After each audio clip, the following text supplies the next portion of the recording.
The Cost of My Infidelity.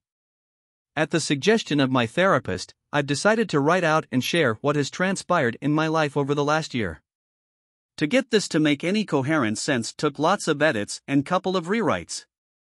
I used to be a fairly talented writer, but I fell out of practice years ago. This forum was recommended to me by a friend as a method of confession, penance, and a warning to share with others. I did something truly horrible for which the consequences were beyond even the worst thing I could have ever imagined. I am sharing this with the full knowledge many will despise me for what I did and the events that took place because of my betrayal. Reading my own words is revolting because I know in a very real sense what I did is unforgivable. I understand far too well how needlessly tragic the events that transpired truly were. My hope is simply that my story can be shared with anyone, in any relationship, and perhaps some future betrayal won't happen. More specifically, I hope someone who is currently cheating on their significant other or even thinking about it might read this and it makes them pause. Many might think my example of what can go wrong being unfaithful is an extreme rarity that seldom occurs. I've been told by people far more knowledgeable than I am that my situation is sadly far from unique. But I'm willing to take the hate I will receive by sharing this, if it keeps even one person from breaking the heart of someone they love. I am a 28-year-old female, and I was married to a wonderful man I will call William. 8 months ago, my husband confronted me with proof I had been both emotionally and physically unfaithful. A few days after he confronted me about my infidelity, my husband committed suicide. I realized just typing those words out has caused people I don't even know, to hate me. I couldn't believe I had the capability to do something that evil to harm someone I'd loved since we were children. But I did it. If you'd asked either me or William if either of us would ever be unfaithful, we both would have laughed. But to my own shock and surprise, I allowed myself to lose focus and strayed. I knew it would destroy him if he ever found out. But I took the heart of the man I loved and crushed it so cruelly he couldn't endure the pain of this life anymore. Those of you thinking right now that I don't deserve to be breathing, I agree with you. I agree with you so much I've attempted on 2 occasions to make that a reality. I'm assured there is a reason I'm still here. For the moment I've convinced myself that the longer I live, the more I suffer, and I don't deserve the mercy of a suicide if we're being honest. William and I grew up together. I can remember my very early youth, and at no time in my memory did I not know William. We were in the same Sunday school classes, public school classes, and our families had been friends long before he and I ever came along. He could always make me laugh. Kids can be mean, but William never was. I realized I thought he was cute in 6th grade. It wasn't an official crush until high school. William and I had been our one and only loves from early high school all the way through college together. We were best friends and cherished each other so much. After graduation, we took a year to get good stable jobs near our families and decided to get married. We took vacations together, we made love at any moment we got the chance. We were ravenous for each other. The only time sex was of the table was during that time of the month. But we'd make love for hours. Beautiful moments of passion. And I threw it all away for something tawdry, cheap, and worthless. We were planning to have children. We knew their names. We were both virgins. He was my first everything and I was his first everything. Part of me wishes I could say I had a drunken one-night stand, tried to keep that from my husband, but he found out. No. I got emotionally and physically involved with a man who was inferior to my husband in every way, shape, and form. I didn't even consider the possibility that a friendship with another man could lead to an attachment forming. My husband and I had a strong marriage. As foolish as that sounds to say now, we really did. My husband was the epitome of strength, I was the one who was weak. Though before this, I considered myself a strong woman. It's just that no one ever told me that while our relationship was so very strong, no relationship is bulletproof. There is not a day that goes by that I don't wish someone had walked up and shot me the minute before anything I did became secretive. It is an indisputable fact the world would be a far better place with my husband here and alive instead of me. There is no rationalizing away truth like that. I had so many chances to stop it before anything happened, and I had absolutely no reason to allow anything to happen. After a brief and heated conversation, he walked out, and I never spoke to him again. I tried to contact him in any and every way I could think of. My God, I tried to reach out so many times just to let him know that I am truly sorry, just to know I hate what I did. My texts to him never showed anything but an unread status to me. So, I doubt he read any emails or heard any voicemails either. But everyone said I needed to give him space and time to think. 2 nights after William confronted me, at 3:17 a.m. there was a loud knock at the front door. I turned on the lights. I thought at first it might be someone in a drunken stupor wanting to curse me out or worse. Then there was another loud knock, and I threw on a hoodie before heading to the door. When I opened the door to see 2 policemen, I knew. They could have been there for many things, but I knew in an instant why they were there. Their words telling me that my husband's body had been found due to an apparent suicide destroyed me. I dropped to my knees and wailed a shriek of agony. I tore at my skin and hair as the police tried to calm me down. By the time the EMTs got there, I was sitting on the steps rocking back and forth repeating that I was so sorry. Yeah, there was no way I was making it to the funeral even if William's family had allowed any of my family to attend. I was kept sedated for days. The first thing I wanted to do when I got out was visit William's grave. But nobody knew where his parents had him buried. They had every right, but that cut deeply. And I tried to cut deeply that night when I tried to take my life for the first time. I've now been hospitalized twice for attempted suicide. Not asking for pity, in fact I don't want it. Nothing can take this heartache away, and nothing can even numb it. Part of me wishes I had somehow forced him to see me just for a mere moment to tell him how sorry I am and that I knew our marriage was over. But I didn't get that. No, I didn't deserve it. And I have to face the fact that what I did was in fact so vile that making my husband see me might have forced him to take his life even sooner. Many people have said to me my actions were what led him to take his life. I don't think there is any doubt. Until that horrible day he'd been so unbelievably happy, we both had been. He left no suicide note to verify I was his cause of death. But we had been so happy, we loved spending nearly every moment together. To go from that kind of bliss to that kind of grief in such a short span of time ended him. I ended him. My words, actions, and thoughts betrayed us both. Regret doesn't kill you. If it did, I would have died before my husband ever confronted me. When COVID hit, William and I quarantined together. I was fortunate enough to teach for an exclusive private school. The benefactors assured us our salary was paid as long as the need for isolation persisted. William worked from home and made a lot of progress on a project he was placed in charge of. The entire world was worried and afraid. But we had each other, and we so enjoyed making the most of it. Watching movies in bed, feeding each other food, playing like 2 little kids. I am utterly, truly, completely sorry to those that lost a loved one due to that horrible disease. What the world went through was a literal plague upon humanity that caused so much needless death. But my husband and I got closer in those weeks than we ever had before, and our bond had been strong. We joked about how so many people were hating having to spend time with family or, God forbid, their wife or husband. We simply couldn't get enough of each other. After the first month we had to agree to limit sex to once a day for about a week. Our only argument the entire quarantine was about having to do laundry just to put clean sheets on the bed yet again. And I cheated on that man, which drove him to exit this life due to my evil actions.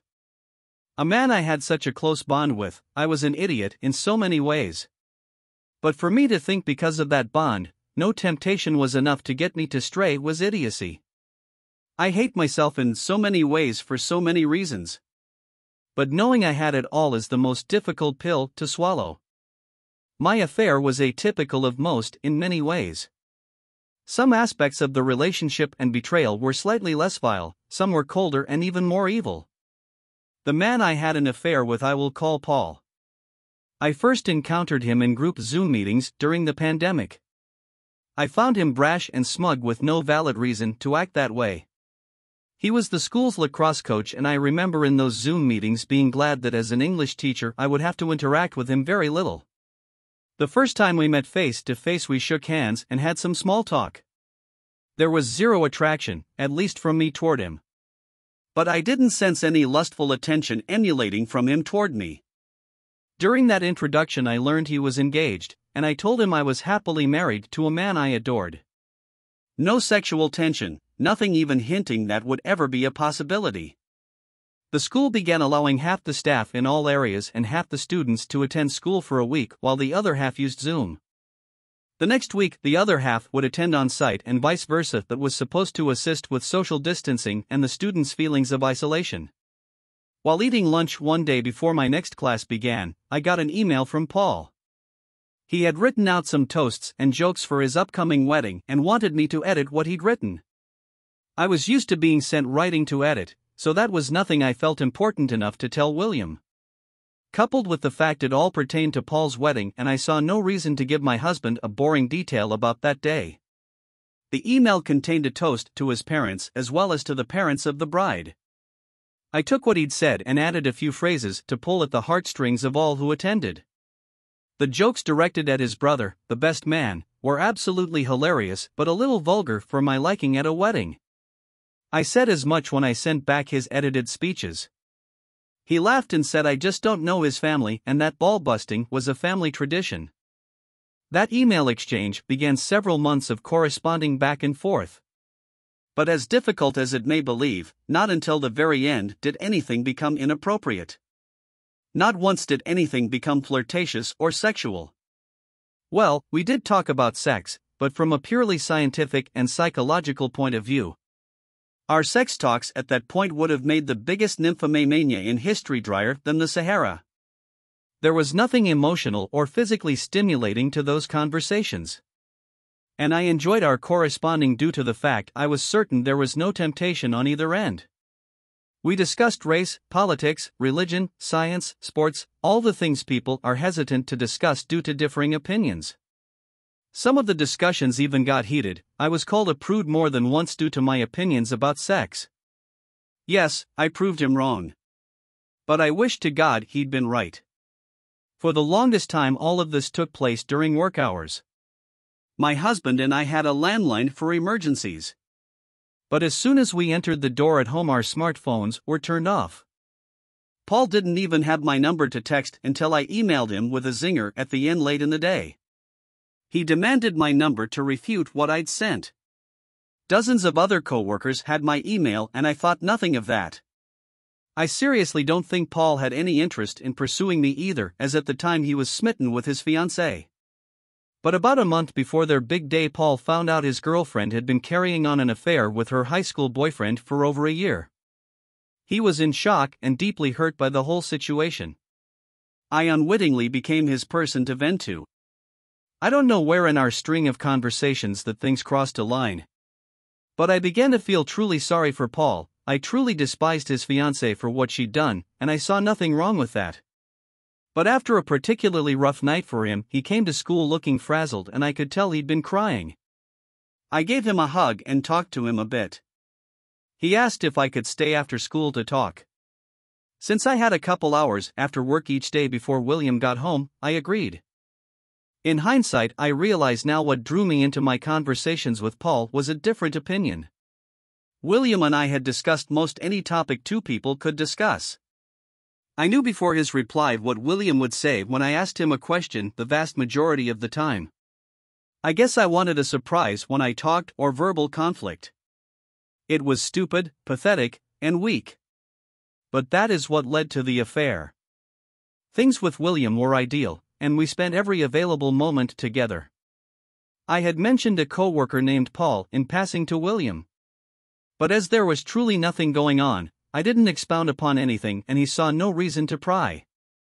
When Paul started seeing a new woman, I felt no jealousy and honestly only happiness for him. But William had to go out of town to a construction site in Tulsa for 3 weeks. While he was away, we FaceTimed every day and I missed him morning, noon, and night. But with sudden spare time I found myself also texting with Paul just to pass the time. Instead of an occasional hour or two after school, Paul and I often had time to grab a bite to eat and a drink or two before heading to our separate homes. Oddly enough, the thing that led us to become physical was me being a klutz and the school nurse not working that week. I sprained my ankle one day walking up some steps to go get lunch. Since the nurse was not on site, I went to Paul assuming he, as a coach, had numbing spray or an ace bandage. He was working on my ankle when I happened to notice he had an apparent erection. I was a bit taken aback he was getting aroused in some way, until I realized from his position he could see slightly up my skirt. I have to admit for a moment I found the fact I was turning him on was stimulating in some way. I adjusted myself to see if a slightly better view would get him more worked up. He called me out on it. I laughed and told him he could work out his frustrations with his new girlfriend. Suddenly he kissed me, and I pushed him away. He kissed me again and I didn't. We made out for a few minutes before I realized what I was doing. I hurriedly got out of his classroom and made it down the halls to my classroom. I sat in disbelief of what had just occurred. I didn't plan for it to happen and I was certain Paul didn't either. I didn't know if I should call William and tell him that moment or wait until he got home that night. But when I talked to Paul after classes he apologized, urged me not to bring any conflict into my marriage and remain just friends. I didn't want to give William more to stress about as he was out of town and focused on his job assignment. After talking with William that night about how things were going in Tulsa, I decided to wait and tell him when he got home. His company was having some issues with the client having the manpower to keep the project running smoothly. There were things William could not get done due to the delays, which meant he had to spend 2 extra weeks in Tulsa. Paul was there for me to discuss what had happened between us. I couldn't tell any of my women friends. I couldn't rely on any family members as they all rightfully loved William to pieces. I guess random strangers on a site like this would have been the best option had I known about it. But the person I was venting to was the very last person I should have been discussing it with. One Friday after work Paul and I went to a new restaurant near the school for dinner. We sat at the bar and had a few drinks as I explained how unsettled I felt knowing I had to tell my husband what had happened. He asked me how I thought William would take the news and I told Paul he might want to call in sick the day after I told William just in case. He asked if I seriously thought William would beat his ass and I told him no. But I knew it would mean the end of Paul and I conversing and messaging, and rightfully so. Paul confessed he didn't think he would have made it through his breakup if it hadn't been for me. I assured him I was glad to be of assistance and didn't regret helping him. When the realization our friendship would end sunk in, I think we were both a little depressed. I drank too much, he drank too much, and I ended up back at Paul's apartment doing a lot more than kissing. As soon as it was over my conscience kicked in. Yes, it should have kicked in long before. But I knew beyond all shadow of any doubt my marriage was over and done with. William and I both had said society has allowed far too many second chances for people that didn't deserve them. Yes, humans do make mistakes. While we both believed anyone who cheated did deserve a second chance, it could never be with the one they betrayed. Life might give them the opportunity to love someone else again, but any opportunities with the cheated spouse was totally undeserved and detrimental to both parties. Things got very complicated when William arrived home from Tulsa. I happened to be having my period. So, I knew there would be no intimacy between us, thankfully. Not in a million years would I have subjected my husband to any diseases. Regardless of how much I wanted to make love to William one last time, I couldn't allow that to happen. I wrote out a long letter to William confessing what I'd done and planned to give it to him after a face-to-face confession. To this day I don't know what happened for William to discover what was going on. For all I know, he had been monitoring my online conversation with Paul from day one. I never got to ask him how he discovered my betrayal. And the realization he'd learned what I'd done before I had the chance to tell him caused me to fall to my knees and swear I planned to tell him. William didn't believe that, and I wouldn't have either. He had a stack of the texts between Paul and I printed out. Though I didn't deny any of what he accused me of, that honesty came far too late. He packed a few things in a suitcase and left me on a Monday evening. Wednesday night he drove to a shopping center, parked his car, and took his own life. To know I had destroyed our relationship was torture to my soul like I'd never known. To know I'd even robbed him of a chance to find someone else to be happy with ruined me. The realization I didn't just end my relationship with William, but every relationship he'd had or would have caused more guilt than I could ever express. I could go into all the things that have happened since William passed away. But a lot of it would be details far too many wouldn't truly care about. Suffice it to say his family hates me and my family. My family was disgusted by my actions and continues to be to this day. Their love for me didn't die. But their disappointment and shame toward me will never end, and that's how it should be. No, the results were not anything I intended. But when choices are made that cause pain and suffering, we are still guilty for causing that grief. I see a therapist twice a week to try and work through things. I was introduced to someone through my therapist that is genuinely helping me sort through my feelings. Years ago, she intentionally set a small fire to set off alarms to scare her ex-boyfriend and the girl he just started seeing. The fire spread quickly, and what had been intended as a joke caused multiple people to lose their lives. She and I have discussed so many things about her story and mine. Things can never be the way they once were, nor should they be. But if I am to keep living, I need a plan to make what is left of my life as meaningful as possible.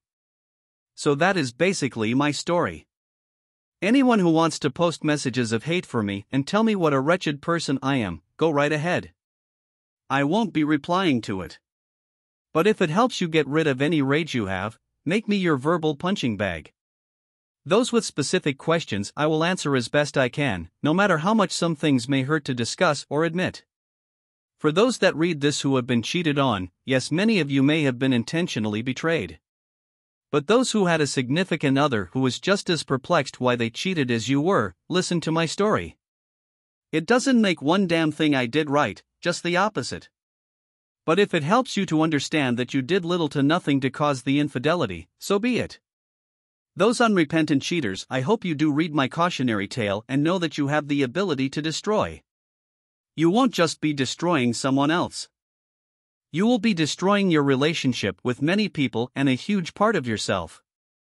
I realize I have no room to preach to or judge anyone except myself. I just don't want anyone to find their William and lose them. I don't want anyone to sink to the depths I did or cause the pain and sorrow I did. And most of all, I want all the people who have great relationships to cherish it and never take it for granted. As humans, we are not immune to being able to be swayed under the wrong conditions and series of events. When we love someone, we carry part of their soul around with us. Just one betrayal makes it impossible for that person to hold that piece of you again. I had my husband's heart in my hands, and I now deserve the fact I will never again hold his heart, nor will he ever again hold me. This life has far too much pain without harming the very ones we love. And love is far too precious to risk on anything. This is intended as a final response update. First, someone shared a link to a post asking if William posted it. William didn't have read it that I know of, and considering he's been dead a year, I doubt it was him. That was a sad story as well. I truly hope the OP did not take his own life.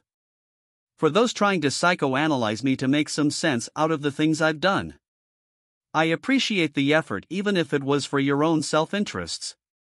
None of the many professionals I have seen so far have a good theory as to why I let things happen. I feel like there should be some valid reason why I did what I did too. I just can't come up with one, and it wouldn't be a valid reason to do what I did if I found one. For those that swear this is fake, I can't fathom a reason anyone would post this for a reason other than to warn and perhaps help. It certainly wasn't a karma grab. I've barely responded, so it wasn't for attention.